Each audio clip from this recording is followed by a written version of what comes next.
Drama ini berdasarkan kisah nyata lanjutan dari Voice Season 3. Cerita bermula di malam Natal di kota Yangyong menjelang jam 12 malam.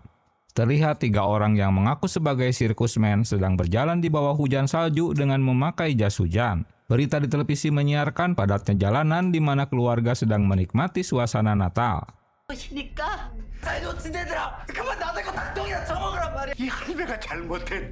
Di waktu yang bersamaan di sebuah rumah, seorang cucu bernama Bum Tae mengancam kakek neneknya dengan pisau, memaksa untuk memakan kotoran ayam.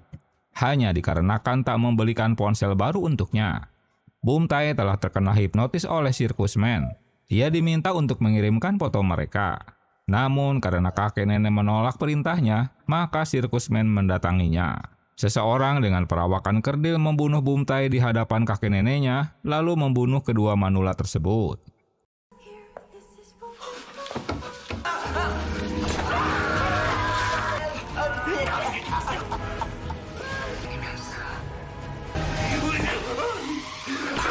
Dan drama Voice Season 4 pun dimulai.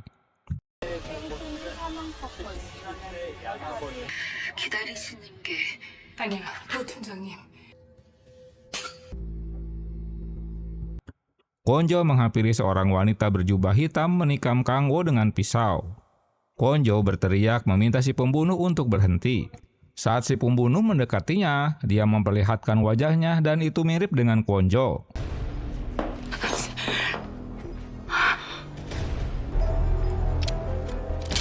Yang ternyata itu hanyalah mimpi buruk. Kwon-jo menerima email dari pengirim bernama Sirkusman yang mengaku sebagai kembar siam dengannya. Dia mengungkapkan bahwa mereka memiliki kemampuan yang sama dalam pendengaran. Hanya saja dia memanfaatkan pendengaran untuk membunuh. Kwon-jo merasa heran sebab pendengaran tajamnya hanya diketahui oleh tim Golden Time. 앞에서 결국 30만 원은 원했다는 것을. Di tahun 2019, kematian Kang-wo dikarenakan ada kesalahan informasi dari tim SWAT yang mengira Kang-wo bersenjata hingga mereka menembaknya dan Kang-wo tewas. Kegagalan untuk menyelamatkannya membuat Kwon-jo sakit fisik dan emosional yang cukup lama. Agen Jin dimutasi ke tim cyber di Sungwon. Selesai dengan misi menangkap Masayuki, mereka berempat mendapat promosi dari komisaris dan mendapat cuti 10 hari untuk bersantai ria.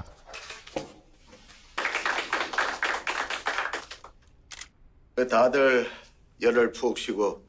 Eunso menginformasikan kepada Kwon-jo mengenai kode nama Red Grass, email yang dikirim Kwon-jo dari Sirkusman.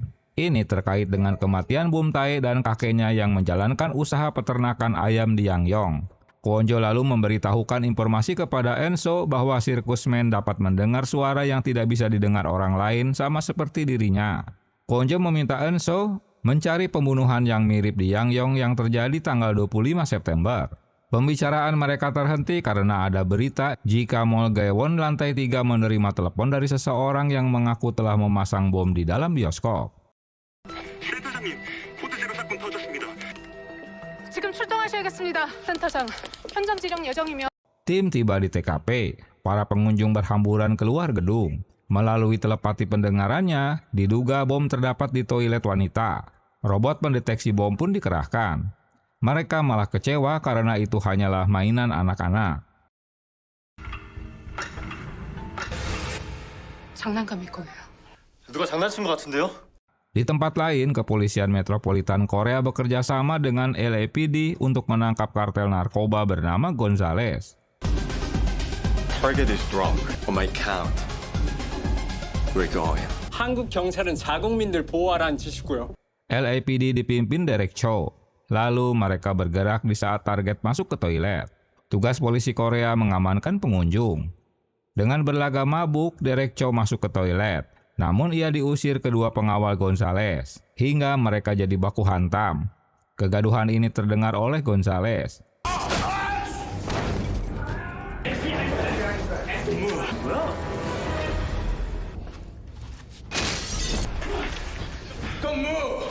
Di saat terpojok, seseorang yang terperangkap di dalam toilet disandera Gonzales.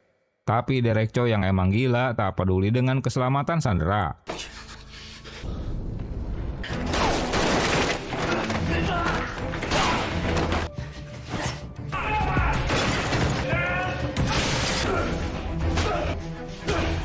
can break you now.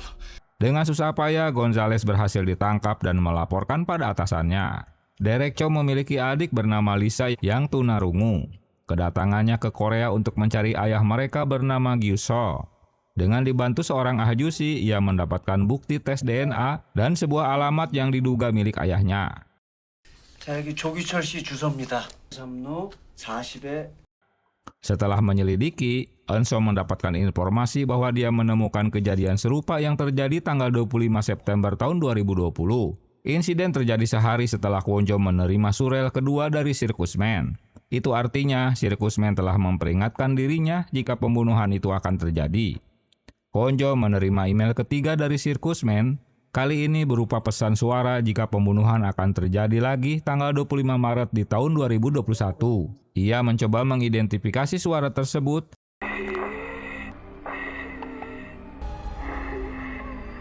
Samar-samar pembunuhan akan terjadi di Kampung Malaikat di apartemen unit 206. Setelah menyelidikinya, ternyata itu area pembongkaran di Sanggaedong, di mana warga berdemo menentang rencana tersebut.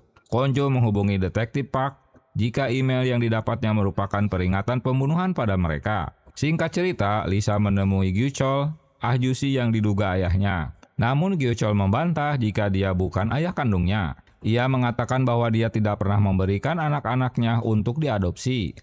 Kwon Jo menghubungi Kapten Hyun dari unit regional yang bertugas di sana untuk memastikan apakah ada pembunuhan keluarga yang terjadi di apartemen Suwon, unit 206.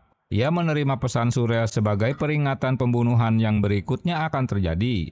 Walau pesan ini sulit dipercaya, Kapten Hyun mengeceknya dan ternyata area mereka aman-aman saja. 없었던 사건은 없는데? 너도 알지.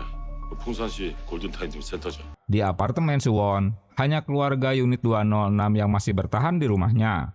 Sementara warga lain telah pindah dari lokasi tersebut. Suami istri ini sedang bertengkar adu mulut karena suaminya tak mau pindah. Anak mereka bernama Hyun Min mendapat pesan dari Sirkusman untuk menghasut dan menyuruhnya untuk memotong jari ibunya karena orang tuanya telah membohongi dirinya. Hyun Min diminta memfoto dan mengirimkan potongan jari ibunya. Dalam kebingungannya, Hyun Min mendengar pertengkaran orang tuanya hingga ia terhasut dan mulai menganiaya orang tuanya. 대체 왜 이러니?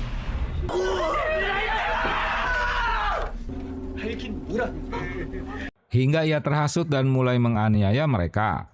Keributan ini terdengar oleh Lisa saat menuruni anak tangga.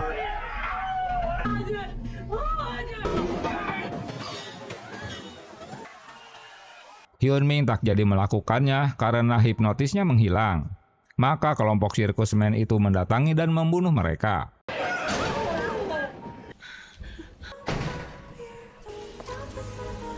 Sikap penasaran dan ingin tahu membawa dirinya mendekati suara tersebut dan menjadikan Lisa saksi pembunuhan.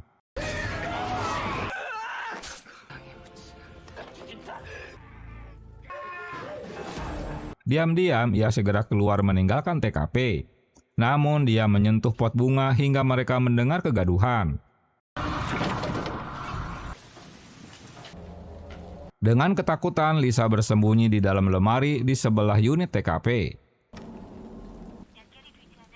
Awalnya Lisa menghubungi kakaknya Derek Cho, sayang ponselnya tak aktif. Lalu ia menghubungi tim 112. Karena tak dapat berbicara, akhirnya Lisa mengirimkan pesan jika ia melihat pembunuhan di apartemen Suwon. 205 장롱 안에 숨어 있고요. 모습을 목격했다는 신고가 들어왔습니다. Selesai menangkap Gonzales, Kapten Hyun mendapat kabar ada pembunuhan di apartemen Suwon unit 206 yang dilaporkan oleh Lisa. Menyadari itu adiknya, Derek Cho mengecek ponselnya dan mendapat pesan yang sama dari adiknya. Langkah kaki yang mendekatinya membuat Lisa tambah ketakutan.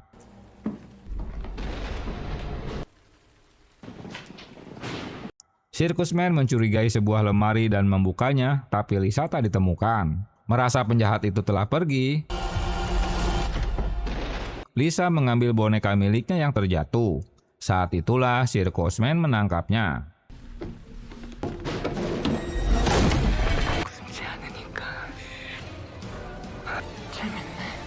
Singkat cerita, polisi tiba di TKP dan mereka berbagi tugas. Mereka mendapati mayat satu keluarga. Sementara Derek Cho tak mendapati Lisa di dalam lemari seperti infonya. Derek menelusuri apartemen dan melihat berkas noda darah di lorong dan mendapati sepasang sepatu adiknya. Kapten Hyun menghubungi Kwon Jo mengatakan bahwa ramalannya baru saja terjadi. 뭐야? 그 아는 대로 말해봐. 끝자는 나 비슷했고. Mereka ingin tahu apa saja rencana pelaku yang dikirimkan lewat emailnya. Merasa adiknya diculik, Derek Cho jadi ikutan bertanya. Kwon Jo menjelaskan bahwa mereka kelompok pembunuh berantai yang selalu membunuh satu keluarga. Aksi mereka selalu terjadi di tanggal 25 setiap 3 bulan sekali. 25일마다 저질렀고요. Pelakunya kemungkinan wanita. Kelompok ini bernama Circus Man. Pembunuhan disamarkan sebagai pertengkaran keluarga. 서두르세요. 알겠어. Mereka mendatangi sebuah mobil yang alarmnya berdering. Karena jalannya bercabang, Kapten Hyun meminta mereka berpencar guna mengejar pelaku. 잠깐만. Dalam pengejaran, Derek berhasil menemukan seseorang yang dicurigainya. Ia yakin karena orang tersebut kabur. Dalam pengejarannya, ia malah tertabrak mobil yang melintas. Hingga targetnya menghilang. Dengan kekuatan pendengaran, Kwon Jo meminta Derek untuk mempercayai dan mengikuti arahannya. Kwon Jo menanyakan pada Derek apa benar adiknya selalu membawa boneka alarm. Derek mengiyakan karena adiknya tak bisa berteriak. 신말이 틀리면 내 동생 위험해져. 저를 믿어주세요. Suara alarm ini selalu terdengar olehnya dan meminta Derek untuk mencarinya. Awalnya, Derek tak yakin dengan ocehan Kwon Jo. Mana mungkin ia bisa mendengar suara alarm dari kejauhan. Tak ada pilihan lain, Derek mencari asal suara alarm itu dan mendapati mobil yang terparkir di mana suara alarm itu semakin jelas terdengar. 조심하세요. Saat membuka mobilnya, tidak ditemukan Lisa. Hanya ada boneka alarm pemberiannya. Di bagian lain, Kapten Hyun mendapati Lisa sudah tergeletak koit. Derek mendengar suara aneh dari bagasi mobil. Dia mencoba membuka bagasi. Kwon Jo mendengar kebocoran gas meminta Derek segera menjauh. Beberapa detik kemudian, tabung gas di dalam bagasi itu meledak.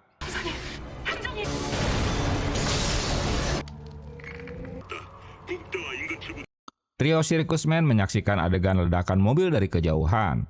Salah satu dari mereka membuka jubahnya dan terungkap bahwa wanita itu mirip dengan Kwon Jo.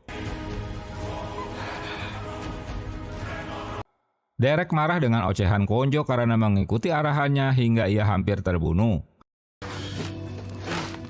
우리 유인한 거였어. Pelaku rupanya telah membunuh Lisa dan mereka menjebaknya. Dengan sedih bercampur marah, Derek melihat adiknya yang sudah koit.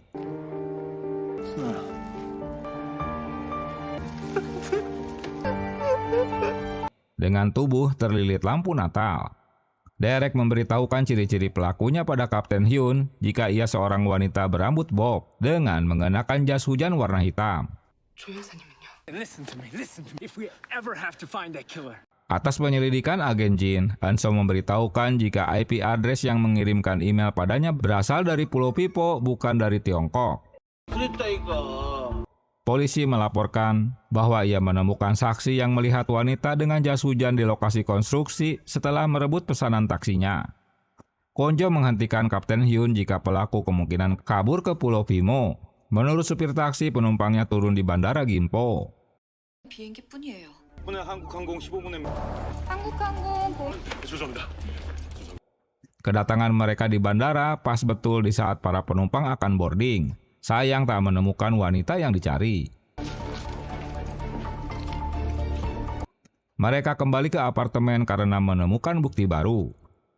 Hanya Chad yang tinggal di bandara dan menemukan jas hujan di dalam tong sampah yang dibawa si nenek. Dalam rapat, pendapat Kwon Jo untuk menyelidiki kasus 2 pembunuhan sebelumnya mendapat penjelasan dari Park. Karena 2 remaja itu diduga orang yang telah membunuh keluarganya, selain itu kasus juga berada di yurisdiksi unit regional, bukan wewenang mereka.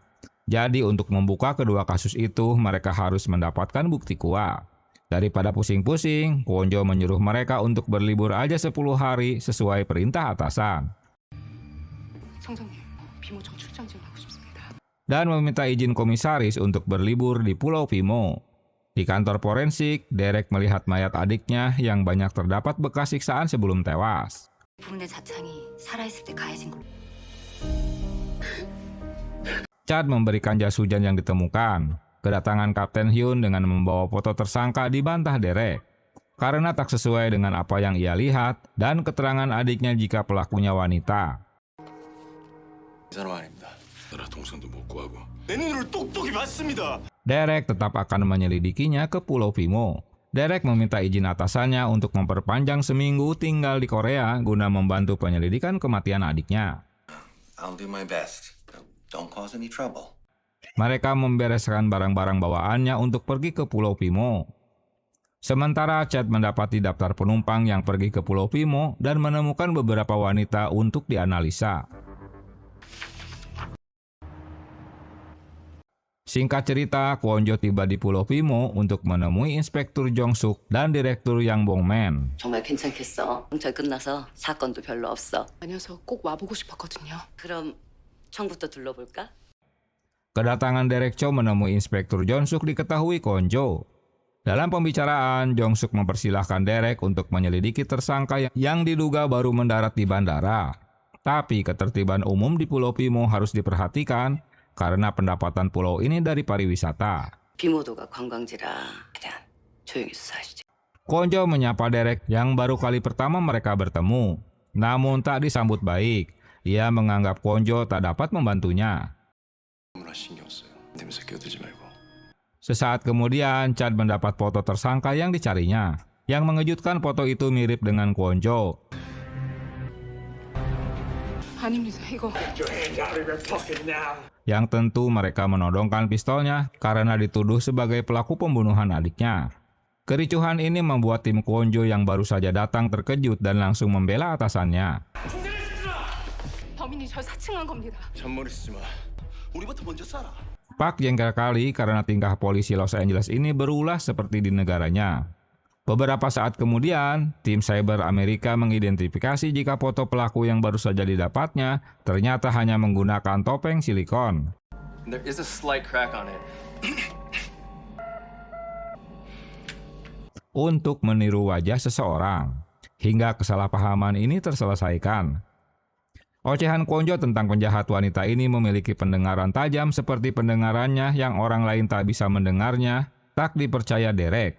Tersangka ini juga tahu jika Kwon-jo memiliki kemampuan khusus. Itu sebabnya tersangka mengatakan jika mereka kembar siam dan mengirim email ancaman. 자신과 샴쌍둥이라고 주장하며 LPG 자동차 폭발 역시 Pelaku juga mendengar pembicaraan mereka saat mengejarnya. Oleh karena itu, mereka menjebaknya dengan alarm boneka. Ia juga meledakkan gas di mobilnya untuk menghambat pengejaran. Akhirnya, si Derek menganalisa kemampuan Kwon-jo saat di lapangan jika ia memang menyuruhnya untuk segera menjauh dari mobil. 든 말든 상관없습니다. 보지 못한 끔찍한 괴물일 거란 거. Apakah ia benar-benar mendengarnya? Kwon-jo tak peduli Derek mau percaya atau tidak. Yang pasti mereka menghadapi monster yang belum pernah mereka temui. Kwon-jo memberitahukan pada agen cybernya agar jangan terlalu bekerja keras jika penyakit sesak napasnya tak ingin memburu. 숨 쉴 때마다 협착음이 들리던 금세 발작성 호흡곤란 올 거라고. 신속안에서 시간 낭비. Kwon-jo kembali bertemu dengan timnya. Ia memberitahukan jika mereka menganalisa foto di bandara Gimpo yang ternyata tersangka mirip dengannya. 한 통에 받은 자료인데 했더라고요. Enso memberikan laporannya pada Kwon-jo yang didapat dari kedutaan. Jika Derek Cho dan adiknya diadopsi oleh keluarga polisi warga negara Amerika sejak berusia 12 tahun. Mereka berasal dari Pulau Pimo. Sepertinya dia merahasiakan sesuatu dengan memeriksa tangannya. Di dalam hutan, dua orang wanita sedang berkemah. Salah satunya wanita itu pergi ke dalam hutan, dan ia diterkam hewan buas. Temannya yang baru saja terbangun dari tidur mencari si Ah-juma yang menghilang dari tenda. Ia mendapati jas hujan dan darah.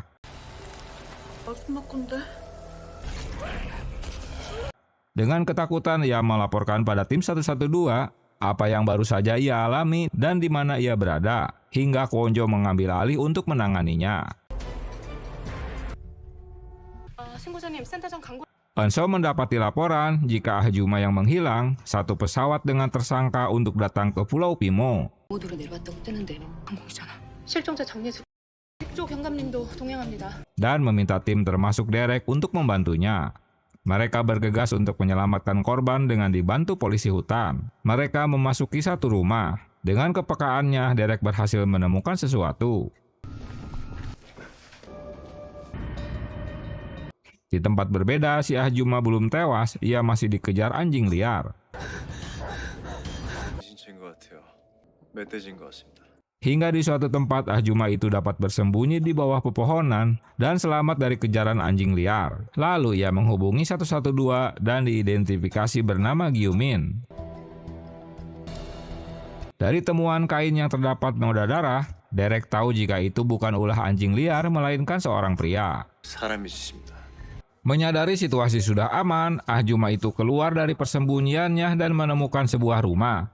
Pemilik rumah menyuruhnya masuk dan menyekapnya. 들어가요. Ternyata anjing-anjing liar yang memburunya ini dipelihara oleh si pria pemilik rumah. Eunso menemukan hal yang mengejutkan. Jika seseorang dengan sakit mental parah di mana orang itu menganggap dirinya hewan, sakit ini bernama likantropi klinis. Di awal Ah Juma diserang anjing liar, beberapa saat kemudian pria tua itu ikut menggigitnya. Ialah orang yang mengidap likantropi klinis. Untung Ah Juma itu dapat melepaskan jas hujannya dan terus berlari. 제발 살려주세요. 저기 카메라. Dalam pencariannya, Derek, Joe, dan tim malah menemukan kamera yang terpasang di atas pohon. Polisi hutan mengaku jika kamera itu bukan miliknya. 사진 좀 보내주실 수 있을까요? Merasa ada yang janggal, Kwon-jo meminta Park untuk memfoto area sekitar dan membandingkannya dengan acara live tentang kengerian berkemah Gamtaeng di hutan tersebut. Pelapor bernama Ha-eun bertemu dengan Ye-sok saat bertemu di glamping Gamtaeng. 박종범으로 고발당한 피샵에서 일했습니다. Eunso menemukan seseorang bernama Jong-bum yang bekerja di toko hewan yang dilaporkan atas mengembangbiakan hewan secara ilegal. Mereka mendapatkan video yang dibuat Jong-bum yang diduga sebagai penipuan dengan menjual hal-hal mistis dengan menggunakan jasanya, di mana seseorang dapat bertemu dengan arwah orang-orang tersayang yang sudah meninggal. Jong-bum diduga sengaja mendekati Ye-sok, seorang ibu yang sedang berduka karena kehilangan anaknya. Lalu Kwon-jo memberitahukan tim jika kamera itu dipastikan milik Jong-bum yang dikenal sebagai pengguna UTV Gamtaeng dan sudah berkali-kali didakwa atas penipuan, bahwa korban dapat bertemu orang mati di hutan dengan cara memanipulasi suaranya. 처하실 가능성이 높습니다. 송혜숙 씨 핸드폰 확보했으니까네. Park menemukan ponsel Ye-sok yang terbukti jika Ye-sok telah mentransfer $10.000 pada Jong-bum agar dapat bertemu dengan arwah anaknya. Sementara Enso dapat melacak ponsel Jong-bum yang berada di glamping Gamtaeng. 박종범의 현재 위치에 모심로 30. 동경내 감탱 글램핑장이 있습니다. Tak buang waktu, mereka pun bergegas menemuinya. Di lokasi, Jong-bum kebingungan karena salah satu kameranya tak berfungsi. 왜 이래? Selain itu, Ye-sok juga belum terlihat di lokasi di mana ia sudah mengaturnya. Dengan cara ngibulnya, ia berbicara di mikrofon, seolah-olah arwah Gyu-min, putra Ye-sok yang meninggal.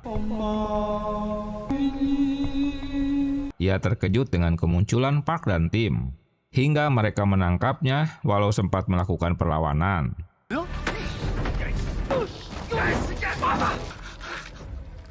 Di bagian lain, Ye-sok disekap dalam kandang anjing. Ia menghubungi tim 112 dengan ponsel anaknya. Kwon-jo memberitahukan jika timnya sedang mencarinya di hutan. Mengetahui Ye-sok sudah putus asa, Kwon-jo berusaha menenangkannya. 강한 분이시더군요. 하지 마세요. 두 사람 억울했던 시간만큼. Ye-sok memberitahukan jika ia berada di tempat penyimpanan anjing. Lalu Kwon-jo melaporkannya pada tim. Derek yang pernah bekerja dengan anjing pelacak mengetahui jika anjing-anjing itu adalah anjing terlatih. 그렇다면은 범인은 말목장 일꾼이었을 가능성이 높습니다. Berarti pemiliknya pernah bekerja di peternakan kuda yang pernah ada di area tersebut. Tim 112 mendengar pembicaraan dan gonggongan anjing melalui ponsel mereka yang masih tersambung. 걔들 데리고 밖으로 나갔어요. 근데 피 묻은 여자 운동화가 발견된 것으로 봐서 Kwonjo melaporkan kembali pada tim jika Ye-sok diduga dikurung di dalam rumah kontainer. Salah satu korban jong bom lainnya bernama Lese yang dilaporkan pamannya telah menghilang. Mereka bertemu kembali dengan tim lainnya termasuk polisi hutan. 컨테이너에 거주할 가능성이 높다. 혼자 장혜숙 씨랑 연락은 됐지만 조금 있으면 경찰이 곧 도착할 겁니다. Park mengungkapkan jika mereka telah mendapati Ye-sok diduga disekap di kontainer di Sumgo. Dengan menggunakan besi panjang, Ye-sok berhasil mendapatkan kunci kandang dan kabur dari lokasi.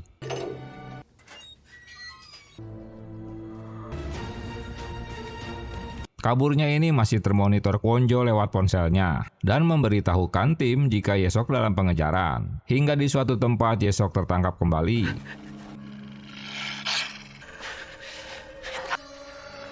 Setelah ia didorong, ternyata sinyal ponselnya hilang, mungkin ponselnya rusak. 기주국 신호가 사라졌어요. 저희가 사사시 찾아보겠습니다. Salah satu tim berhasil mengidentifikasi pelaku bernama Upjin. Dulunya ia bekerja di peternakan kuda. Lalu ia diusir karena selalu menirukan anjing. Dalam laporan, Upjin tinggal dengan ayah tiri yang memiliki peternakan anjing. Ia disiksa dan dibesarkan di kandang anjing. 동물 망상증에 걸린 것 같습니다. 이런 학대를 당했다면 Pasti karena itu ia mengidap likantropi klinis. Mungkin juga ada orang lain yang mengendalikan Upjin. Pendapat ini dibenarkan Derek karena pemburu liar biasanya membunuh hewan-hewan langka. 사람들이 잘 다니지 않는 이곳에서 전부 파악해 주십시오. Dalam penyelidikan lanjutan, tim mendapati 15 jenis hewan langka di dalam hutan yang dijual dengan harga $50.000. Untuk menyelamatkan Ye-sok, Kwonjo fokus dengan pendengarannya dan mendengarkan seperti ada suara air terjun di dekat Ye-sok. 집중해야 돼. 희미하지만 물소리가 난 소리에 가까워. Tim bergegas ke air terjun, namun dihentikan polisi hutan karena ia mengetahui jalan pintas menuju ke sana. Hanya Derek yang tak percaya jika mereka harus menuju ke utara. 저 박연사님, 지금 북쪽으로 가고 있는 거 맞습니까? Radio tiba-tiba memberitahukan jika salah satu tim telah menemukan kontainer. 아니 모심숲은 제 손바닥 아닙니다. Mereka tiba di TKP dan menyergap masuk ke dalam kontainer. Yang mengejutkan, mereka mendapati bangkai-bangkai hewan langka yang dibekukan dalam ruangan freezer. 사양로로? Sementara Upjin telah kabur dari lokasi. Derek yang sudah curiga memantau Dukwan sebagai kepala bagian rekreasi gunung. Merasa sudah terpojok, ia pun kabur dan tak lama-lama Derek dapat menangkapnya.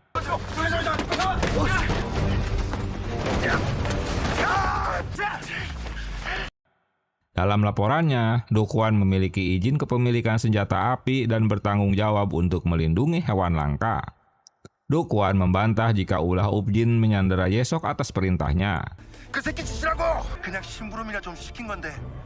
Ia menceritakan setelah Upjin diusir dari peternakan kuda, ia memintanya untuk melakukan beberapa hal. Tapi ia berlebihan dan menjadi setia kepadanya, seolah-olah ia adalah anjing. Suatu hari ia menembak hewan buruan yang ternyata gadis anak SMA bernama Lese.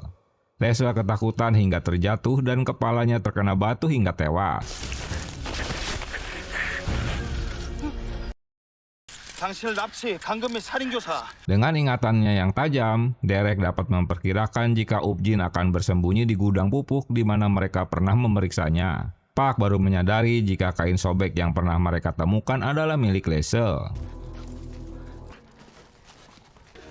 너무 놀라고. Di bagian lain, Upjin masih membawa Ye-sok yang pingsan. Saat siuman, Ye-sok merayu dan bersedia menjadi istrinya. Upjin yang memang tak mendapatkan kasih sayang langsung percaya begitu saja. 착한 섹시 될게요. Setelah ada kesempatan, Ye-sok pun menampolnya dan ia kabur kembali. Dalam ketakutan, Ye-sok terperosok jatuh ke jurang. Saat itulah, tim yang dekat di TKP segera menghampiri dan mencarinya.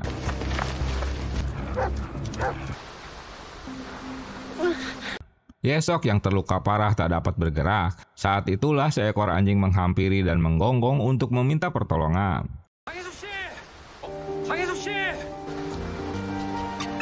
Wang Su yang berada di dekat korban mendengar gonggongan anjing dan melaporkannya pada tim. Sementara Derek dan Park melanjutkan ke gudang pupuk untuk menangkap Upjin. Setelah berhasil menemukannya, Upjin memanfaatkan anjing-anjing untuk menyerang mereka.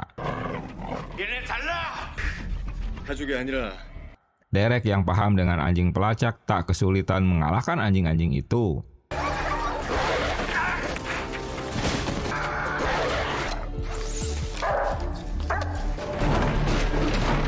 Upjin yang berperilaku anjing berusaha menyerang Derek.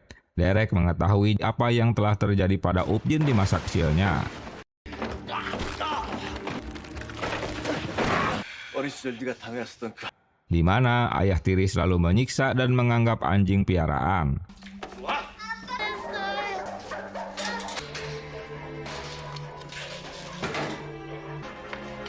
Derek berusaha mengembalikan kepercayaan dirinya sebagai manusia dengan pertama-tama menebus kejahatannya.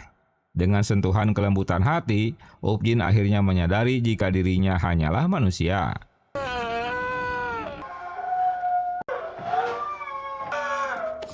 Kembali ke apartemen, Derek mendapat laporan jika Suji, salah satu penumpang pesawat tujuan ke Pulau Pimo, adalah saksi pembunuhan Lisa. 시작하는 밤에 갑자기 수술을 했어. 그래서 니기 병원에서 지키고 있습니다. Namun ia sakit radang usus akut yang harus segera dioperasi. Ia menghilang dari kamarnya setelah ditinggal pengawal ke toilet. 바로 퇴근할게요. 님, 빨리 와보세요. Beberapa saat kemudian, kelompok sirkusmen tiba di rumah sakit.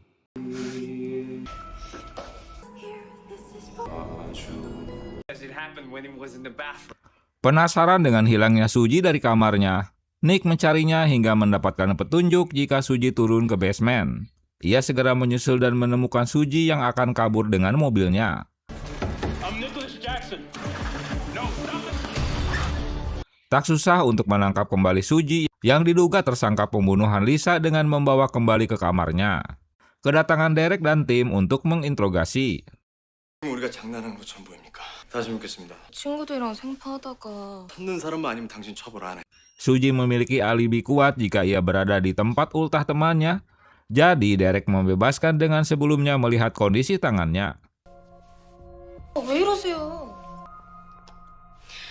Derek membaca laporan polisi yang baru didapat. Pembunuhan Hyun Min dan keluarganya di unit 206, pelaku dengan sengaja mengarahkan seperti terjadi pertengkaran keluarga, agar Hyun Min yang seolah-olah telah membunuh orang tuanya. 처럼 존속살인으로 조작할 생각에 나타난 거지. 끔찍한 폭행을 가한 뒤에 놈에게서 그 문신을 본 거야.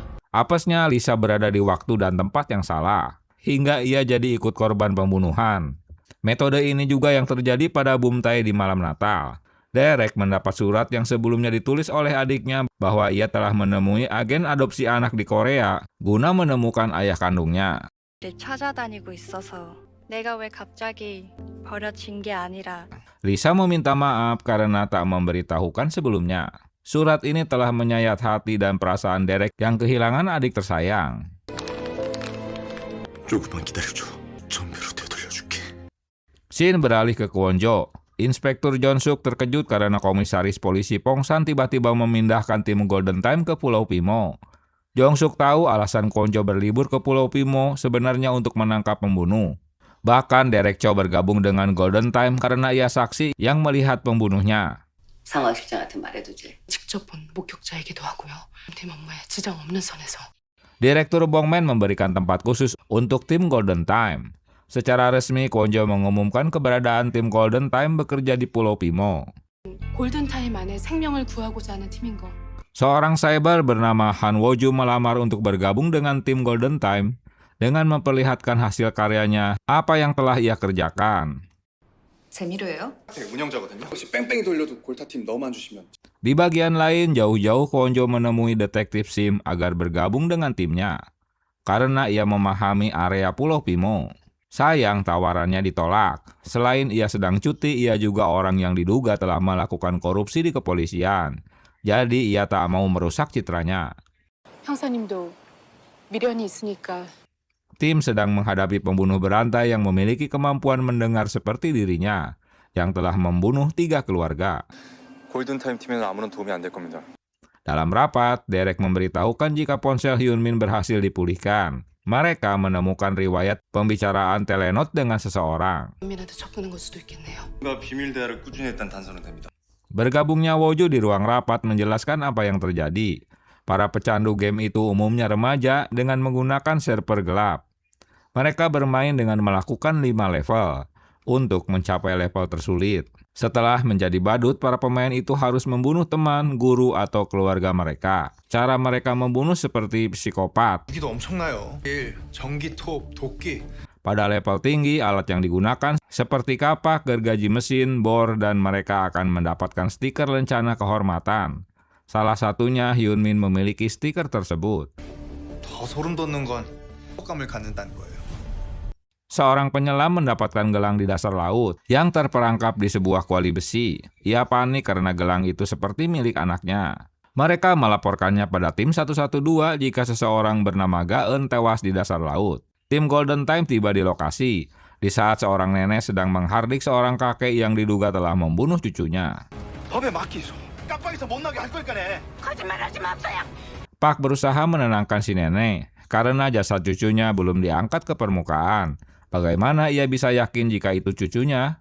Derek berhasil melumpuhkan si nenek dan menangkapnya.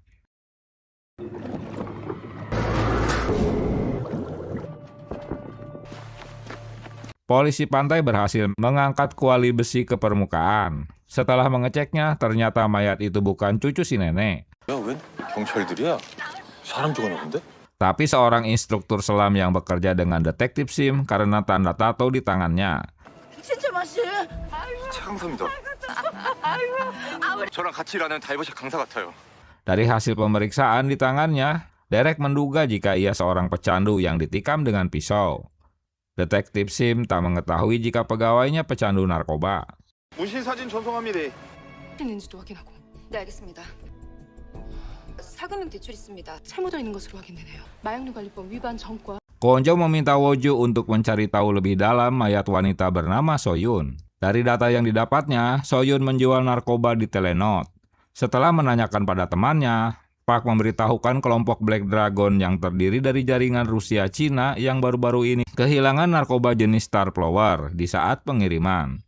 Diduga Soyun menemukannya. Itu sebabnya mereka menyiksanya dan mati karena shock. Kemungkinan Gaeun juga terlibat. Teman SIM beberapa hari lalu melihat Soyun bersama temannya pergi ke pantai dengan membawa tas coklat. 여자 둘이 바닷가에서 뭔가를 들고 가는 걸 봤어. 그 어린 해녀의 같았는데. Enso mendapatkan bukti transfer pada rekening Soyun dari sumber tak dikenal. Dengan instingnya, Derek mencurigai seorang pria asing dan meminta Kwonjo untuk memeriksanya.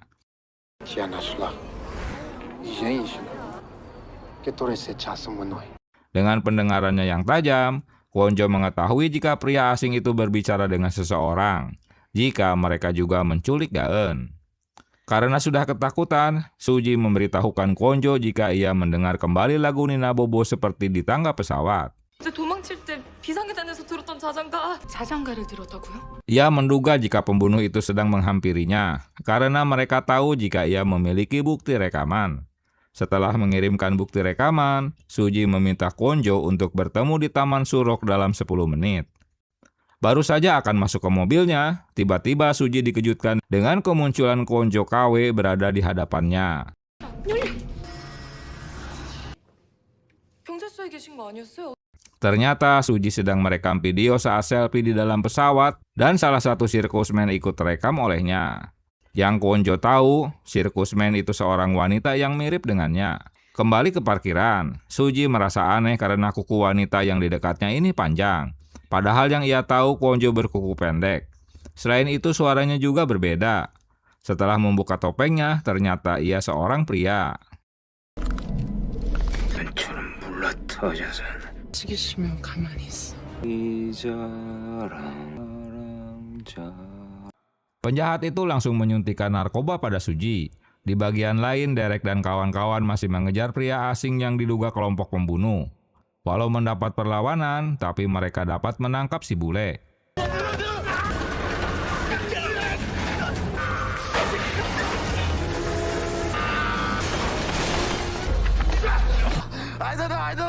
Tiba di taman, Suji tak ditemukan. Ia menyuruh kedua polisi untuk mencarinya. Di sebuah anjungan dekat mercusuar, ketiga wanita yang sedang berfoto ria terkejut melihat sepatu, baju, dan tas wanita berserakan. Mereka melaporkan kejadian ini pada 112. 7391이요. 그리고 주사기 같은 게 있어요. 주인이 공수지 씨라고요. Dan menemukan KTP atas nama Suji dan selembar surat bundir. Menghilangnya Suji membuat Direktur Bongmen kesal karena ia anak jaksa Gong. 대체 뭐지? 안개로도 사라졌어요. 어떻게든 고관 구할 테니까. Tiba di TKP, forensik menemukan botol narkoba dan suntikan. Ia diduga menyuntikkan dirinya sebelum bundir. 그들 부행 주사 낸 맛이. 이라고 생각한 것 같아요. 찍힌 영상이 있는 것 같다고. 저랑 똑같이 생긴 여자라며. Direktur Bongmen sangat marah, ia bahkan tak percaya dengan video yang didapat dari Suji. Karena tersangka yang dicarinya selama ini diduga seorang wanita yang mirip dengannya. Di bagian lain, Gaeun masih disandera. Ia diancam akan dibunuh karena tak tahu di mana narkoba miliknya. Dalam ketakutan, Gaeun mengajak mereka untuk mendatangi gua yang harus melewati perkampungan. 햄구리요. Diduga narkoba itu disembunyikan di sana. Dalam satu kesempatan, Gaeun menampolkan batu pada si penjahat dan kabur dari gua tersebut, hingga berenang untuk menjauh dari gua.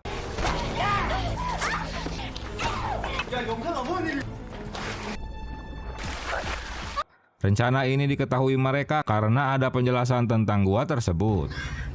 Sudah capek-capek berenang hingga sampai di pelabuhan, ia terlihat lagi oleh kelompok penjahat. Setelah petak umpet, Gaeun malah nyemplung ke lubang tempat air di atas perahu, hingga pintunya tak sengaja terkunci.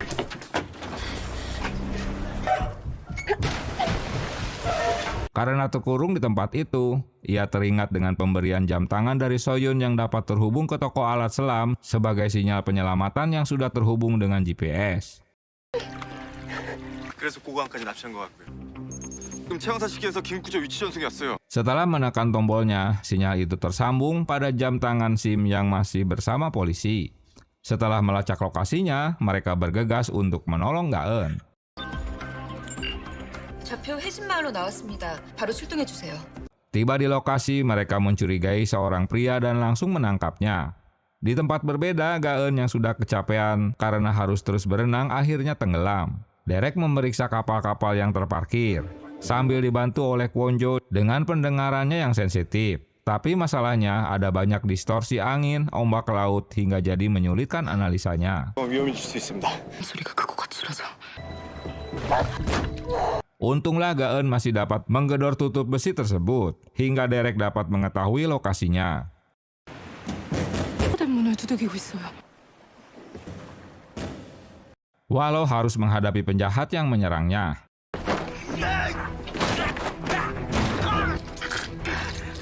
Dengan susah payah membuka tutup besi itu, akhirnya Gaeun dapat terselamatkan.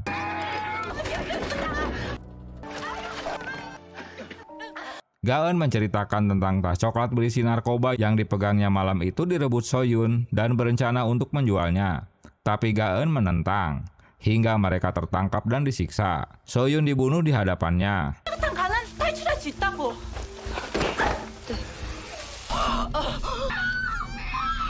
Gaeun heran mengapa demi tas coklat ia rela mengorbankan nyawanya. Semua dikarenakan seseorang ada yang telah mencuri tas tersebut. Kini penyelidikan mengarahkan pada Sogil sebagai pemilik toko menyelam karena ia mengetahui warna tas yang sedang mereka bawa. Dari penjelasan sebelumnya, Derek menduga jika pria bernama Sogil diduga pemakai kokain.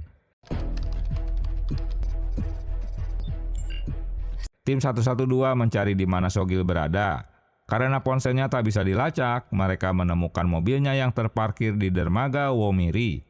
Menurut Sim, mungkin Sogil pergi dengan perahu ke gua militer yang terdapat di pulau terpencil. Tiba di pulau terpencil dan memasuki gua yang dimaksud, dalam pencarian Sogil tiba-tiba menyerang mereka dan menyandera Sim.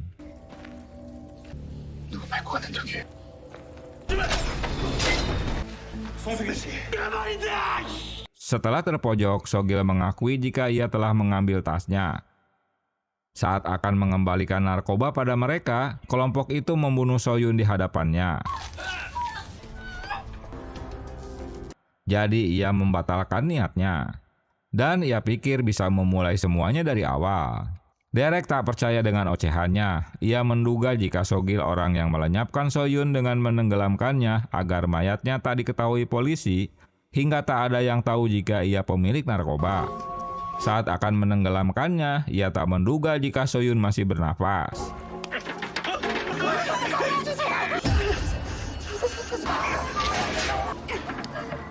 Bahkan meminta tolong padanya, tapi Sogil tak peduli.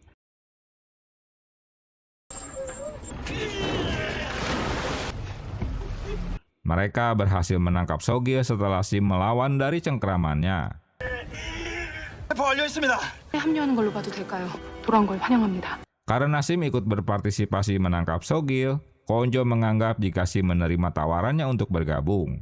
Kembali ke kasus Suji, Kwon-jo merasa heran hanya ponsel miliknya saja yang hilang, sementara barang-barang lain milik korban ditemukan. Kwon-jo masih tak yakin apakah pelaku itu wanita atau pria sesuai dengan bukti video yang dikirimkan Suji. Kemungkinannya sirkusmen memiliki kepribadian ganda. Di bagian lain, sirkusmen membawa tas koper yang diduga berisi Suji. Ia juga membuka topeng silikonnya. Ternyata ia seorang pria. Dan target utamanya membunuh Kwon-jo.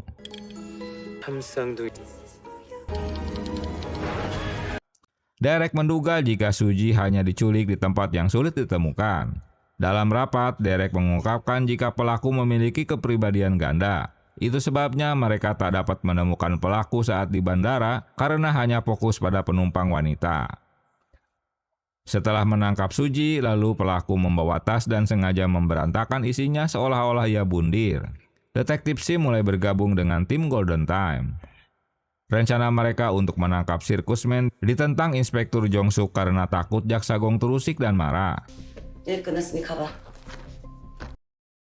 근데 여기 뭐 하는 곳이야? 저 비모도 전통 옷이에요.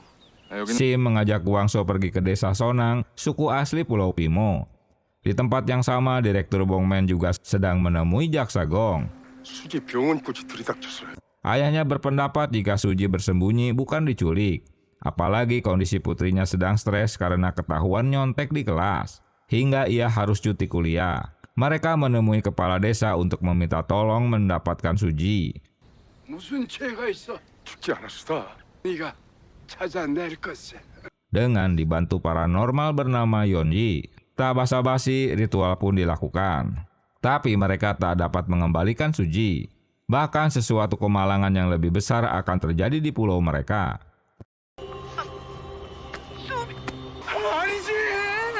Kwang-so dan Sim menangkap pria bernama Sochul. Hanya dikarenakan memiliki luka bakar di tangannya. Berita ini membuat Direktur Bongmen marah. Saat interogasi, Pak Bongmen datang dan memarahi Pak telah menangkap orang tanpa memberitahukannya. 저놈이 내 사이인 거 알고 이러는 거야? 내가 해. 니들은 빠져. 소용없이 여기저기 눈치나 보는 한국 경찰에 비하면은 이거 사법 방해죄가 몰래? Padahal Sochul adalah menantunya. Masalah tambah runyam karena Derek menolak untuk melepaskan Sochul, yang notabene menantu atasan mereka. Kesal dibantah Derek, apalagi ia bukan detektif Korea. Pak Bongmen seperti pernah mengenalnya. Keadaan terus memburuk, jadi terpaksa si Sochul ngaku jika ia bersama temannya pergi ke Sanggaedong untuk dipijit, sambil memberikan bukti kwitansi tagihan. Sochul pun dibebaskan, tapi ayah mertuanya tak terima jika ia pergi ke panti pijit karena telah membuat malu dirinya, padahal ia sudah beristri. Dalam kesempatan itu, Sochul sekalian memberitahukan ayah mertua jika hubungan dengan putrinya sudah berpisah sejak anaknya sakit. Kini ia tinggal di desa Sonang sudah hampir setahun. 오스캔을 비행기 안에서 제 비행기에서 이 사람 Derek menemui ahli rias bernama Bang Min yang berhenti dari usahanya. Ia tak mencurigai pria tersebut. Saat pria itu pergi, tak sengaja bersenggolan dengan Kwon-jo.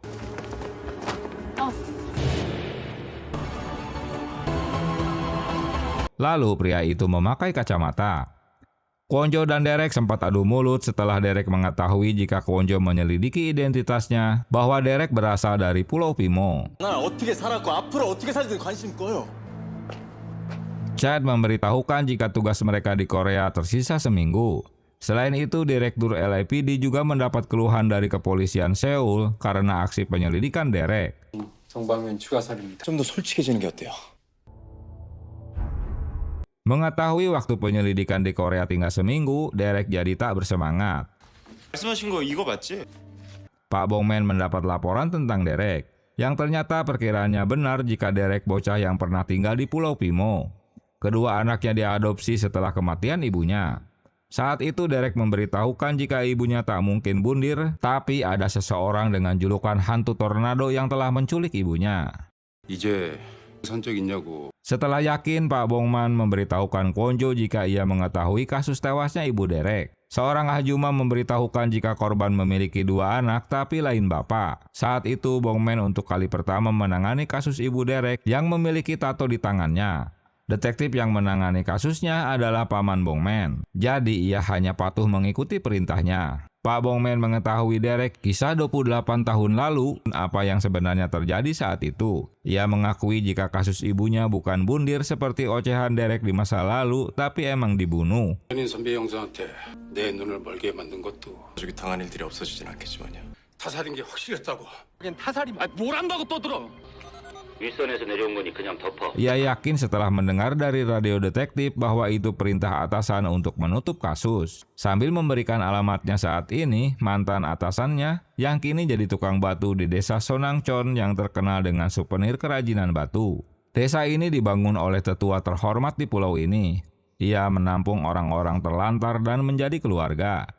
Pembunuh ibunya disaksikan Derek dengan menggunakan jas hujan dan mentato di pergelangan tangan ibunya. 사건은 분명히 관련돼 있어요. 28 tahun lalu, ibunya bekerja sebagai waitress di sebuah kedai. Malam itu ibunya pulang dalam kondisi mabuk. Mereka senang karena ibunya kini bekerja untuk desa dengan penghasilan lebih banyak. Entah apa yang terjadi malam itu, ibunya mengajak kedua anaknya untuk segera meninggalkan rumah. Tapi penjahat yang mengejar ibunya keburu tiba di rumah. Ia hanya menyembunyikan kedua anaknya dalam lemari pakaian. Selanjutnya melihat ibunya dibius dan diculik.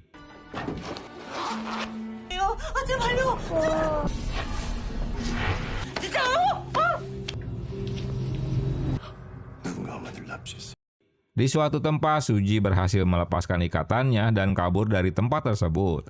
Tapi karena kondisi rumah itu tak mudah untuk meloloskan diri, hingga saat pria itu kembali ke rumah mendapati korbannya berusaha kabur.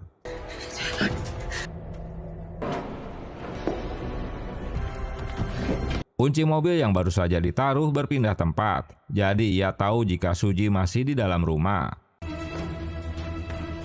Setelah kucing-kucingan, pria sirkusmen itu berhasil menemukan kembali korbannya. 찢어버려야 한대요. Pria itu tak jadi membunuhnya karena datangnya seseorang. Ia kembali membawa Suji ke tempat rahasianya. Penyakit kepribadian ganda pria ini kumat sesaat.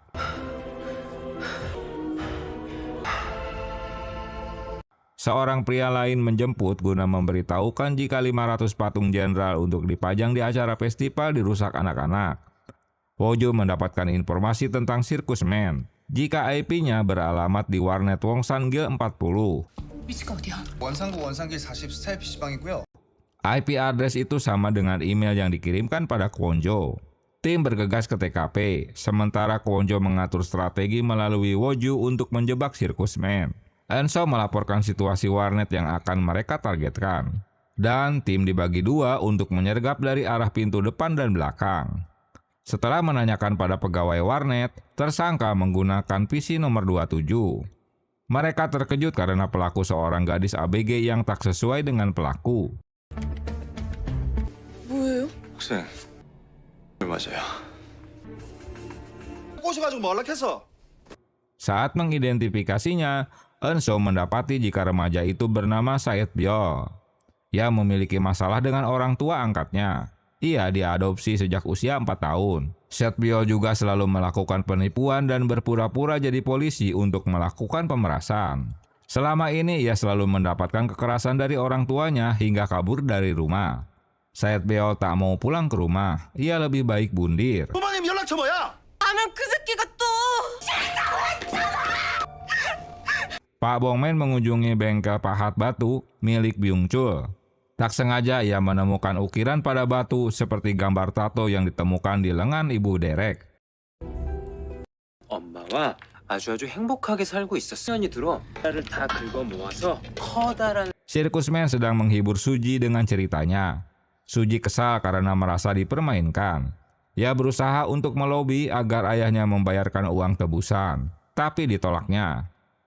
Sirkusman membunuhnya setelah Suji mengancam jika ayahnya seorang jaksa dan tak akan membiarkan perlakuannya. 어떻게든 너 찾아내서 죽여버릴 거라고.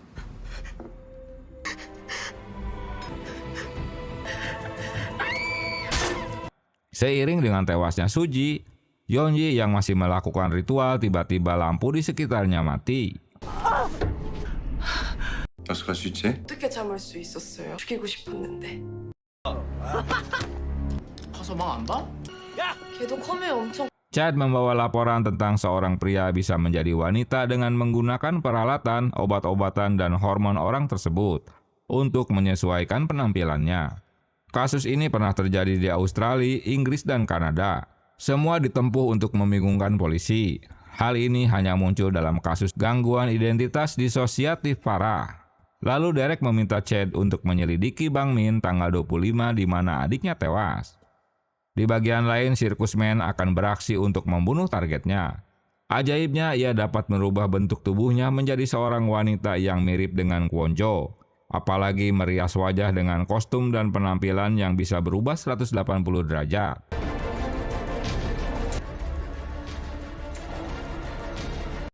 Di parkiran, mereka akan menangkap Bang Min, orang yang diduga sebagai Sirkusman. Woju yang diperbantukan menjadi umpan.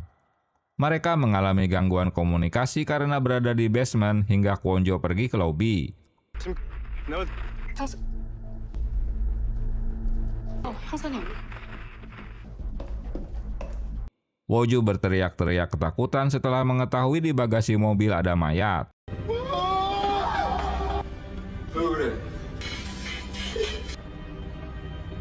Dengan dibantu Sim, mereka berusaha membuka bagasi mobil.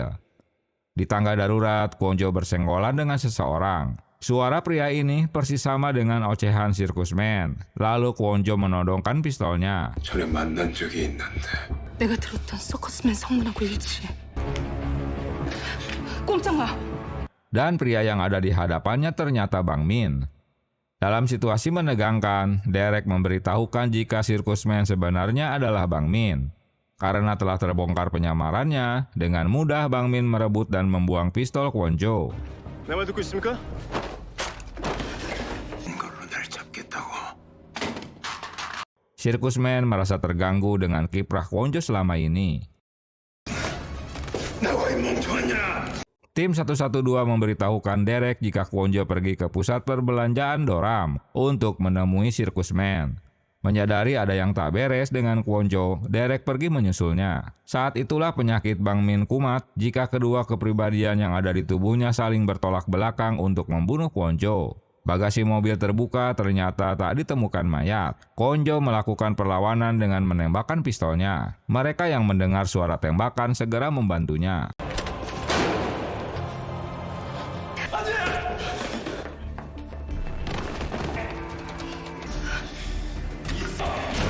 Kedatangan Derek langsung menyerang Bang Min, tapi segera dihentikan teman-temannya. Tiba-tiba penyakit Bang Min kambuh kembali hingga ia pingsan. Dengan dikawal Derek, mereka membawanya ke rumah sakit. Lalu Kwon Jo melaporkan pada atasan. Berita ditangkapnya Bang Min sampai juga di telinga tetua. Di rumah sakit, tangan Bang Min diborgol. Menurut dokter, pria ini bisa tidur sambil berjalan. Kwon Jo yakin jika pria ini dapat berbicara dengan kepribadian yang berbeda. Ia mengidap delusi polimer. Kedatangan tetua bernama Bang Hyun Yup ke rumah sakit diusir oleh Derek. Hyun Yup sebagai orang yang dituakan di Pulau Pimo tentu tak terima. 이 말 한마디면 다 통합니까? Apalagi ia sudah menghubungi temannya Komisaris Kam. Hyun Yup menjamin cucunya tak mungkin berbuat jahat. Saat Bang Min siuman, ia pura-pura terkejut mengapa dirinya diborgol. Ia juga mulai ngoceh-ngoceh jika dirinya mengaku suka tidur sambil jalan. Ia berada di mal tersebut untuk memberikan donasi pada sekolah rias karena masih memiliki barang-barang bekas usaha di masa lalunya. Kwon-jo merasa aneh karena kepribadian aslinya tak tahu dengan kepribadian lainnya. Pak Bong-man menyetujui pembebasan Bang Min. Keputusan ini diperkuat Kwon-jo jika kepribadian Bang Min sebenarnya memang berkata jujur.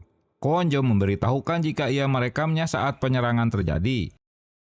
Hyung-yup memarahi Bong-man. Bong-man yang kini sudah sadar mengingatkan Hyung-yup agar tak melindungi keluarga lagi. Di tempat lain, mereka mendengarkan hasil rekamannya dan ditemukan jika Bang Min memiliki 3 kepribadian. 센터장 흉내내는 여자 말고 또 말인. 네. 이 가장 폭력적인 인격 같았어요. Kwon-jo tak tahu mengapa pria ini mengirimi email dan menyelamatkan dari pembunuhan. Kepribadian jahat dan kepribadian wanita Kang Min muncul kembali dan keduanya saling menyalahkan.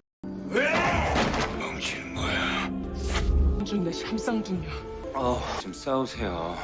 Tapi kepribadian asli dirinya berusaha agar menenangkan keduanya. Walau sulit dipercaya, Inspektur Jong-suk mendengarkan rekaman Kwon-jo. Tapi bukti itu belum cukup untuk menangkap Bang Min, karena kakeknya orang yang sangat berpengaruh di Pulau Pimo. Dengan kesal, Derek akan melaporkan pada LAPD jika polisi Korea sulit untuk diajak bekerja sama. Pak Bong-man akan menyiapkan surat penangkapannya besok pagi. 정 과장님이 책임지고. Enso mendapat laporan jika Haicho tinggal di Yangyong, orang yang dekat dengan Bum Tae. Ia ditahan karena mencuri ponsel di sauna. Mereka sama-sama anggota komunitas sirkus Perot. Ocehan mereka dikuping oleh Queen Nam dan dilaporkannya pada Byung-chul. Tetua terkejut mendengar Bu Derek tewas bundir di Pulau Pimo. Ia juga menyuruh Byung-chul untuk mendapatkan mata-mata anggota tim Golden Time. 죽었다고? 좀 더 알아봐. 우리 수족으로 쓸만한 놈이 있나? Di lapas, Kwon-jo menginterogasi Haiso. Ia mengakui jika berteman dengan Bum Tae. Suatu hari Bum Tae memberitahukan jika seorang polisi wanita bernama Sirkusman tertarik padanya.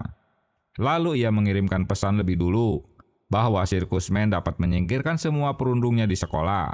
Beberapa hari kemudian, ocehannya terwujud, orang-orang yang selama ini merundungnya dipindahkan dan diberhentikan dari sekolah. Lalu Sirkusman tiba-tiba menuntut balas budi agar Bum Tae membunuh orang tuanya. 늙은이들 따위 찔러버리고. 얘 밥 먹다 말고 어디 가? 갖고 온질런지 궁금해하던데. 네가 뭘 알아? Kali ini Sirkusman akan memberitahukan siapa orang yang telah melaporkan perundungan di sekolah. Waktunya hanya sampai malam Natal. Bum Tae disuruh mengikat kedua orang tuanya dengan lampu Natal dan memberikan mereka kotoran ayam untuk dimakan dan dikirimkan bukti fotonya. Haesol menyuruhnya untuk mengganti nomor ponsel, tapi Bum Tae tak menanggapi. Ia memberitahukan jika seseorang bertubuh sebol dengan membawa kapak dengan mata 2 sisi mendekatinya. Merasa Bum Tae sudah tak bisa diatur, Haesol menjauhinya. Hingga ia mendengar berita jika Bum Tae membunuh kakek neneknya dan ia berakhir bundir. Ada yang aneh dengan beritanya. Bum Tae bukan anak seperti itu. 그 정도로 쓰레기는 아니었거든요. 착했단 말이에요. Woju mendapatkan berita masa lalu jika Bang Min pernah diculik. Penculiknya bernama Sok-gu. Ia punya usaha lampu hias dan benda dekoratif untuk kuil di desa Songnam. Sok-gu menculik karena ia marah karena pekerjaannya tak dibayar. Setelah Hyun-hyuk membayarnya, Sok-gu malah tak mengembalikan Bang Min. Hingga beberapa hari kemudian, Sok-gu ditemukan tewas bundir di kamar motelnya.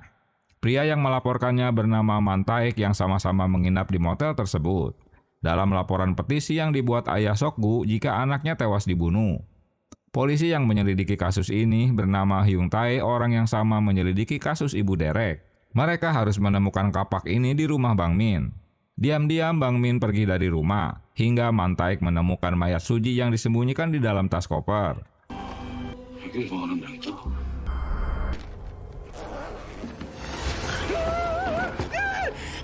Di waktu yang tepat, Bang Min kembali ke rumah dan berubah menjadi pria jahat. Ia tak segan-segan akan membunuh orang kepercayaan kakek, untungnya masih bisa kabur.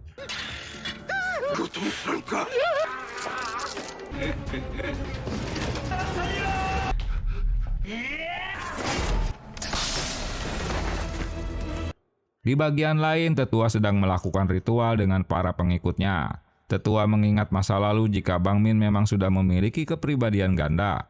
Setelah menghancurkan boneka batu, ia merasa tak sadar apa yang barusan dilakukan. Man Taek berhasil sampai di rumah tetua. Ulah anehnya yang penuh dengan ketakutan dilaporkan pada tetua.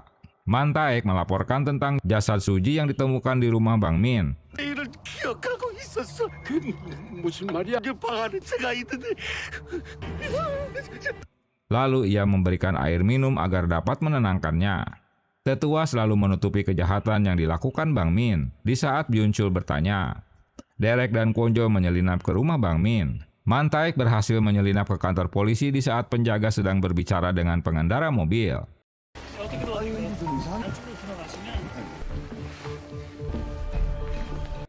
Sim orang pertama yang berhasil menemukannya. Teriakannya hingga membuat teman-temannya berhamburan keluar ruangan yang ternyata Man Taek menyerahkan diri dengan mengaku sebagai sirkusman.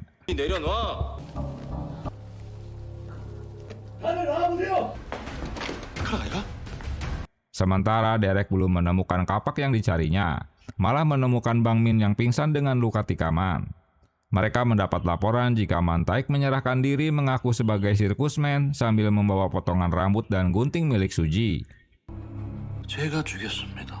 Dalam interogasi, Man Taek memberikan secari kertas sebagai pengakuan bahwa ia membunuh semua korban sendirian. Derek tak percaya dengan tipu muslihat mereka. Bang Min tiba di rumah sakit. Tetua lagi-lagi marah mengetahui kedua detektif itu selalu berada di dekat cucunya. Ia terkejut mengetahui Man Taek menyerahkan diri ke kantor polisi. Pak Bongman menyuruh keduanya kembali ke kantor karena Man Taek menolak memberikan keterangan jika tak disaksikan mereka. Tiba di rumah, tetua terkejut karena berantakan. Kwon-jo menekan Man Taek jika itu hanyalah rekayasa untuk menyelamatkan Bang Min.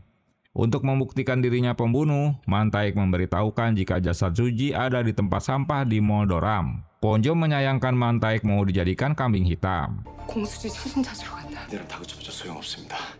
계속 주시해주세요. 범인이라고 믿고 있거든요. Sebelumnya, di saat Man Taek sedang duduk, Bang Min menghampiri dan memberikan daun untuk dimakan. Lalu ia kembali makan sesuatu.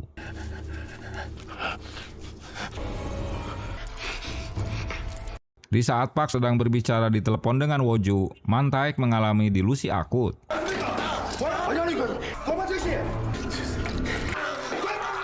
Setelah mereka ngubuk-ngubuk tempat sampah, akhirnya menemukan jasad Suji yang terlilit bohlam lampu yang menyala. Derek teringat dengan jasad adiknya. Kondisi Man Taek memburuk hingga Park meminta tim medis untuk memeriksanya. Mereka dilaporkan jika Man Taek menggigit lidahnya sendiri. Sesaat Man Taek tersadar lalu ia tewas. Dalam rekaman CCTV, jelas Man Taek memakan tanaman Vimo yang membuat dirinya halusinasi akut hingga menggigit lidahnya. Tetua tetap membela Bang Min, walau ia telah diberitahukan Man Taek jika ada jasad Suji Putri Jaksago di rumah Bang Min, tapi ia tak mempercayai. Beberapa saat kemudian, si kakek melihat perubahan kepribadian Bang Min, bahkan hingga ia mencekiknya. 공수지 시체 말고 또. 내 얘기는 안 물어봤어? 부르지 말고 솔직하게 다 풀어요. Menyadari ada yang tak beres dengan cucunya, si kakek segera pulang.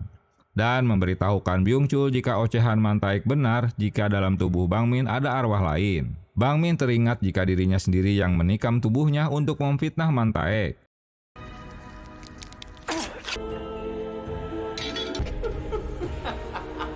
Temuan mayat Suji membuat semua heboh.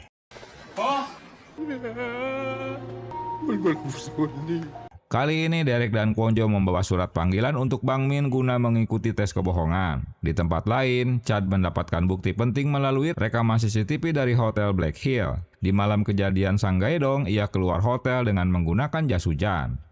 Tetua meminta Jaksago untuk mengusir detektif Derek agar memulangkannya ke Amerika. Byung-chul berusaha mendekati Sim untuk menjadi mata-matanya dengan menghasutnya jika ia tak memiliki masa depan, tentu dengan imbalan yang mahal. Di kamar asrama, Kwon-jo mulai diteror dengan adanya bangkai burung elang di atas kasur. Mereka juga mendapati laporan jika Bang Min menghilang dari kamarnya. Tak sengaja, Kwon-jo melihat seseorang sedang mengawasi mereka. 뭔가 폐쇄적인 기운이 느껴졌어. Derek mengejarnya hingga ke dalam hutan. Menghilangnya Bang Min membuat polisi panik. Derek berhalusinasi jika dia bertemu adiknya. Menyadari ada yang tak beres, dia teringat dengan Kwon-jo. Kwon-jo memisahkan diri dari Derek malah bertemu dengan Bang Min. Di waktu yang tepat, Derek menemukan Kwon Jo yang hampir terjatuh ke jurang. Derek mengakui jika mereka dibius dengan herba hingga halusinasi. Kemungkinan ini bukan perbuatan satu orang, yang diduga pelakunya tentu Hyun-yup, dan seseorang memang mengawasi mereka. 도련님 저희가 보살피겠습니다. Sementara mereka menemukan Bang Min tertidur di kursi taman rumah sakit. Dari pemeriksaan di rumah sakit, mereka berdua terpapar halusinogen narkotik. Hasil otopsi Mantaek memakan tanaman langka yang tumbuh di Pulau Pimo. Jika dikonsumsi dalam jumlah besar, akan mengakibatkan halusinasi dan gagal jantung. Kematiannya disebabkan gagal jantung. Sementara hasil otopsi kematian Suji dikarenakan luka tikaman seperti korban sebelumnya. Derek teringat dengan minuman yang dibagikan Woju sebelumnya dari unit urusan kriminal. Sebelumnya, Pak Bongmen sudah tahu tentang teror burung mati di asrama. Jika hal seperti ini pernah terjadi pada Direktur Pusat Kesejahteraan Pimo, karena ia juga orang dari luar Pimo. Mereka juga tak yakin jika Bang Min tidur berjalan sejauh itu. 환각 때문에 큰일 날 뻔하셨다는 얘기는 왜 약물을 탔다고 의심하고요. Pasti orang-orang desa itu yang telah mengaturnya. Kembali ke tetua alias Hyun-yup. Byung-chul melaporkan usaha mereka tak berhasil karena Derek keburu sadar. Bukannya mendapat dukungan dari atasan, tapi Jong-suk malah akan menutup kasus yang sedang diselidiki mereka dan menyuruh Derek kembali ke Amerika. 한테 수사 정권 줬어. 그 전에 손 떼겠다는 걸로 들리는데 해달라는 이유가 이거였습니까? Dalam analisa, Derek memberitahukan jika Pulau Pimo dikuasai oleh desa Sonang. Rencana Jong-suk untuk menutup kasus juga ditentang oleh Kwon Jo. Atasan Derek mengingatkan jika waktu Derek tinggal 2 hari lagi.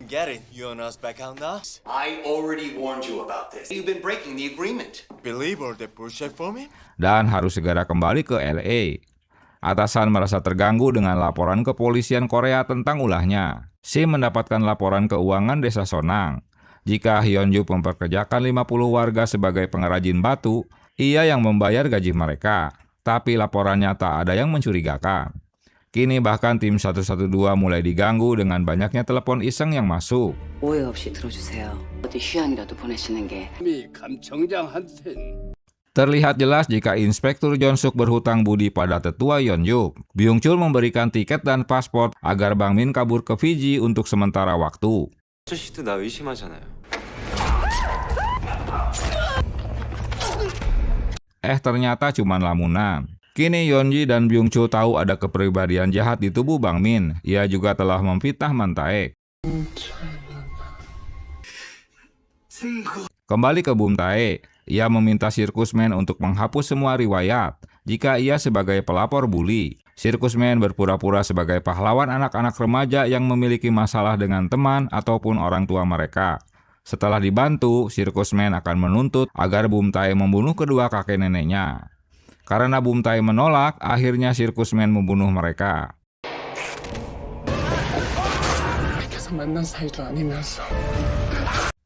Bang Min mengecek situs komunitas sirkus Perot. Dari sanalah ia mengetahui anak-anak remaja yang bermasalah dengan teman atau orang tuanya. Kali ini ia menemukan Saet Byol yang mengaku sebagai peniru polisi. 동방민, 피정 항공권 끊어서 가네. Park mendapatkan petunjuk jika Bang Min telah memesan tiket pesawat dengan tujuan Fiji dan akan pergi besok malam. Tetua mendekati Sim untuk bekerja sama dengannya. Ia ditugaskan untuk menukar barang bukti milik Golden Time, tentu dengan bayaran $500.000. Dengan uang sebanyak itu, Sim tak sanggup menolak. Tetua terkejut saat Byung-chul memberitahukan jika saksi wanita yang melihat pembunuhan Jong-suk di masa lalu adalah ibu detektif Amerika. Ocehan ini di kuping Sim. Lalu Sim memberitahukan Kwon Jo dan Derek jika ia ditawari sejumlah uang oleh tetua untuk bekerja sama dengan mereka. 센터장님한테 저지른 잘못 무조건 빠져나옵니다. 캐틀벨에 죽도록 Ia harus masuk bergabung dengan mereka untuk mengetahui dari dalam apa yang terjadi. Mereka harus mengunggah sesuatu di komunitas untuk menarik perhatian Bang Min. Ia mengalami kepribadian ganda karena siksaan oleh Hyun-yup di masa kecil. Mungkin ia akan membunuh lagi sebelum pergi ke Fiji, dan mereka harus menangkapnya hari ini. Mereka mulai membuat rencana. Sementara Sim mulai mencari tahu apa yang terdapat di dalam rumah tetua dan mendapati dokumen yang sebagian terbakar. 길로 갈 테니까 그쪽으로 와. Usaha mereka untuk memancing Bang Min keluar untuk membunuh berhasil menarik perhatiannya. Di waktu bersamaan, Said Biol juga mengirimkan pesan. Jadi Bang Min memiliki 2 target sekaligus untuk dieksekusi. Dengan kejelian Woju, Bang Min tak hanya berkomunikasi dengan mereka, tapi juga dengan Said Biol. Sebelum pergi, Bang Min menghabisi Yeonji dan anaknya karena ia tak percaya dengan ramalannya. 처음부터 궁금했는데. Sementara Kwon-jo tak berhasil menghubungi Said Biol karena ponselnya tak aktif. Hanya pesan yang ditinggalkannya jika ia pergi bersama kenalannya ke pelabuhan Busan. 코드 1 상황 발생했습니다. 해지를 주고받은 뒤에 사라진 것으로 추정됩니다. Kode Zero diumumkan Kwon-jo tentang Said Biol. Untuk menuju lokasi Hamigu, Bang Min telah menukar targetnya pada Said Biol. Mereka menemukan lokasi ponsel Bang Min sedang menuju rute 50 menuju Hamidong yang baru melewati 2 menit lalu. Di tempat lain, Said Biol sedang menunggu untuk bertemu temannya.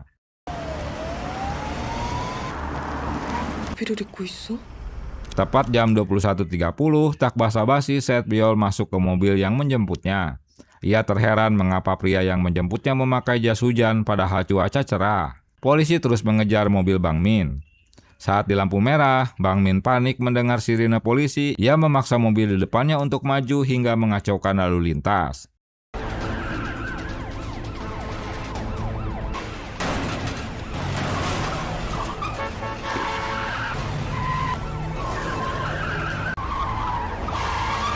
Sayang mobil polisi terhalang sebuah truk. Sementara Bang Min apes mobilnya menabrak gerobak dan peralatan AC. Bang Min segera keluar dari mobilnya dan mendapati Said Biol sudah terluka. Mereka mengejarnya memasuki pasar Gowol. 조심하세요. Kwon-jo memberitahukan Derek yang hampir saja terkena kapak Bang Min. 피하세요.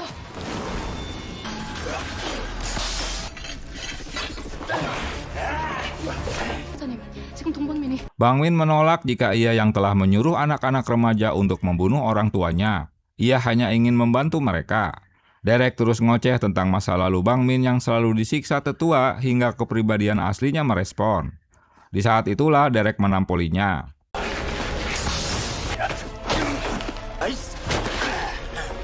Kepribadian jahat kembali menguasai dirinya. Gwangso tiba dan menembak Bang Min yang langsung kabur. Ia tertangkap kamera yang masuk ke pasar ikan dan menyandera seorang pegawai.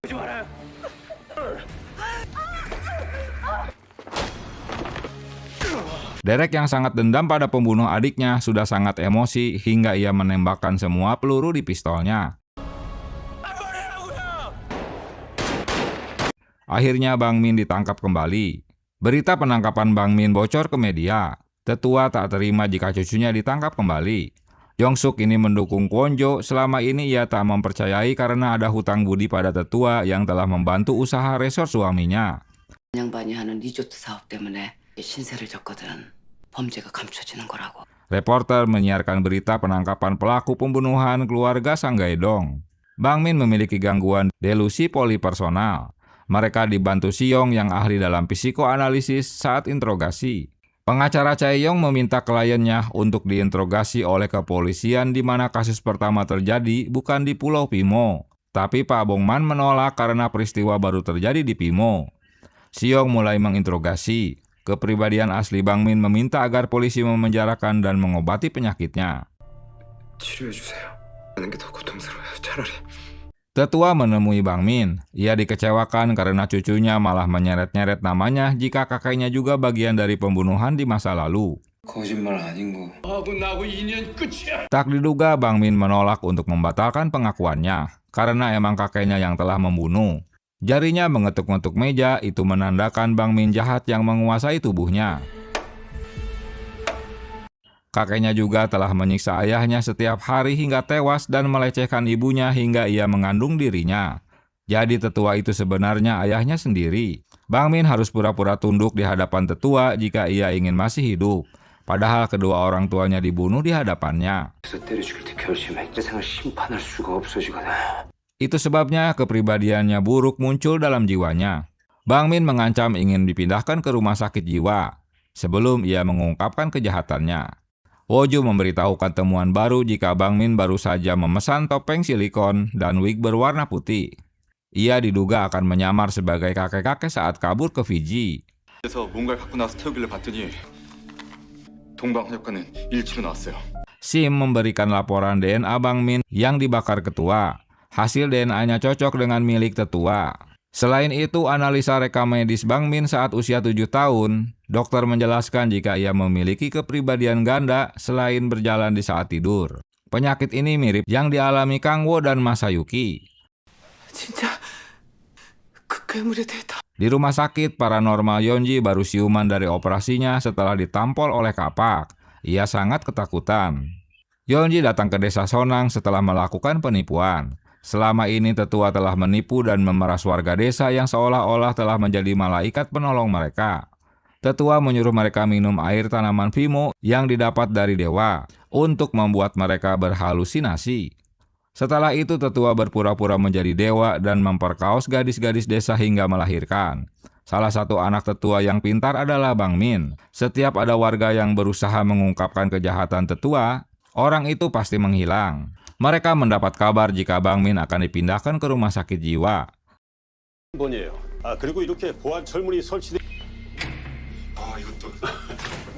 Dan Sim memberikan tas serta pesan yang tertulis jika pintu akan terbuka dalam 10 menit. Park mendapati buku besar milik Tetua. Kini mereka punya dasar untuk menggeledah dan menyita miliknya. Kwonjo sengaja memancing kepribadian jahat Bang Min untuk segera kabur dari rumah sakit tersebut. Sesuai waktu yang dijanjikan, pintu itu dibuka oleh Sim. Setelah melewati pintu yang terbuka, curiga bahwa ini sebuah jebakan, maka Bang Min mencari jalan keluar lain dan mematikan listrik rumah sakit. 주영사님, 갑자기 정전이...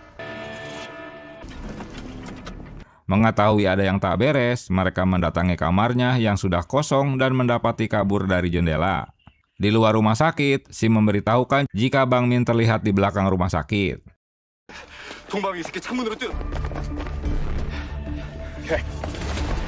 Lalu mereka mengejarnya. Karena jalannya bercabang, mereka berpisah. Sim mendengar teriakan Chad yang tertikam. Bang Min dengan mudah mengalahkan Sim. 지원팀, 병원 뒷골목으로. 걸려서 튀었다는 게 전부고요. 거기 병원 정보가 1도 없어요. Bang Min kabur dengan taksi ke desa Sonang. Mereka tiba di lokasi dan keduanya sudah tak berdaya. Sim memberitahukan jika Tetua orang yang telah membunuh ibu Derek karena mengetahui pembunuhan Yong Sob.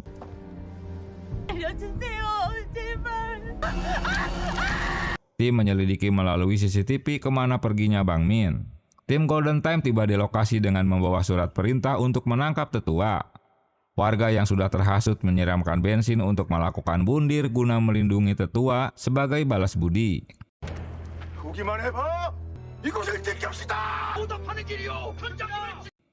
Tetua hanya menyaksikan ulah warga dari kejauhan.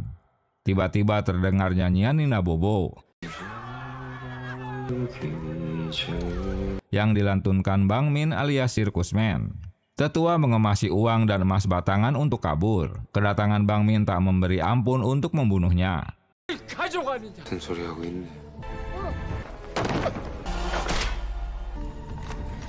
Wina memberitahukan Mion jika air tanaman Vimo itu membahayakan.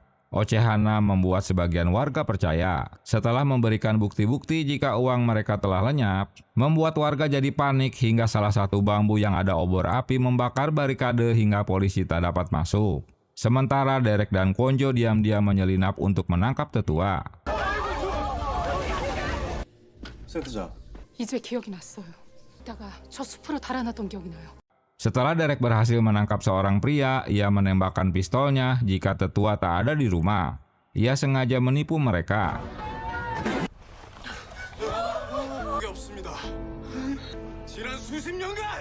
Polisi melanjutkan untuk menangkap Tetua. Mereka bergegas ke hutan di mana ada rumah sakit yang terbengkalai. Kwonjo mengingat masa lalu jika ia bersama Bang Min pernah sama-sama dirawat di rumah sakit itu dan sama-sama kabur. Mereka menemukan data medis Bang Min. Enso menemukan catatan jika Tetua 29 tahun lalu membunuh ayah Bang Min, dan detektif Hyung Tae menutupi insiden tersebut. Lalu Bang Min melihat kedua orang tuanya dikubur hidup-hidup dengan dalih ritual penyelamatan karena itu kehendak dewa. 뜻이라고 하면서요. 잡힌 것 같다고 하고요. 얼마 안 있다. Seperti korban sebelumnya, Bang Min mengikat tetua dengan lampu Natal.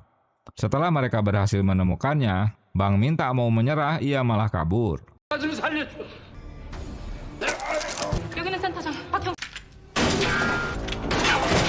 Derek tak menyangka jika Bang Min memegang pistol dan menembaknya hingga mereka berkelahi. 놀랬어.